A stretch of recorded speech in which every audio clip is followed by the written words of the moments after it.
আমাদের ইসলামী আন্দোলন বাংলাদেশ প্রতিষ্ঠিত হয়েছে ন্যায়ের পক্ষে, অন্যায়ের প্রতিবাদে। রাজনৈতিক ব্যানার হিসেবে আপনারা লক্ষ্য করেছেন, কোনো ব্যানারেই রাজনৈতিক হিসাবে ছাত্র এই ন্যায্য অধিকারের যে দাবির পক্ষে রাজপথে কোনো ব্যানারে কিন্তু কোনো রাজনৈতিক দল ওইভাবে নামে নাই।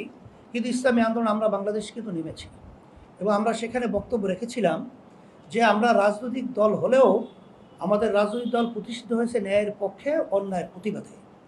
যখন নিরস্ত্র আপনার আবু ছাইদ সহ আমাদের ন্যায় দাবি আদায়ের লক্ষ্যে যেই মেধাবী ছাত্র ছাত্রীদের উপরে যে হত্যাযজ্ঞ এবং যে নির্যাতন চালানো হয়েছে, এটা সম্পূর্ণ অন্যায়, অবিচার, জুলুম। আমরা নিশ্চুপ থাকতে পারি না বিধায় এর প্রতিবাদে আমরা আসলে রাজপথে আমাদের ব্যানারে প্রতিবাদ করেছি। সেই হিসাবে আমাদের ছাত্রগুলো আমাদের এই যেহেতু আন্দোলন আমরা এই অন্যায় প্রতিবাদে ছিলাম, তারা ওইভাবেই ছিল।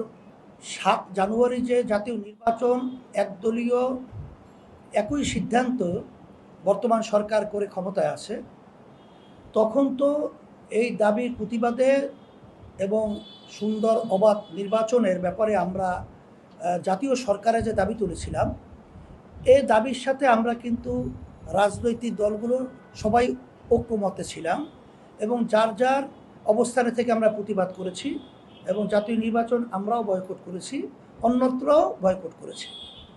আজকে ধারাবাহিকতায় যে অন্যায়, অবিচার এবং এর প্রতিবাদে বিএনপি সহ সর্বত্রই যে দাবি তুলেছেন, আমরাও এর সাথে একমত আছি এবং আমরা রাজনৈতিক দল সহ সবাই আমরা আলোচনা, পর্যালোচনা এবং তাদের সাথে যোগাযোগ সহ বিভিন্ন পর্যায়ে আমরা করে যাচ্ছি।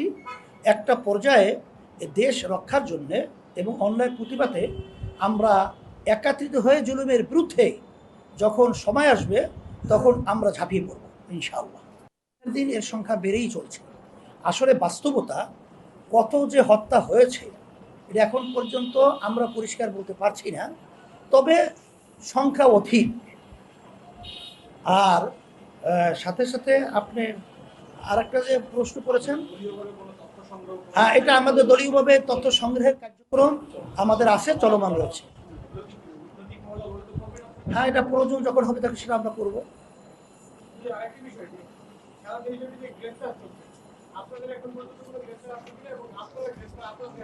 হ্যাঁ, আমাদের গ্রেপ্তার অনেকজন আছে এবং আমরা মামলা শিকার হয়েছি এবং এই আতঙ্ক আমাদের মধ্যেও আছে।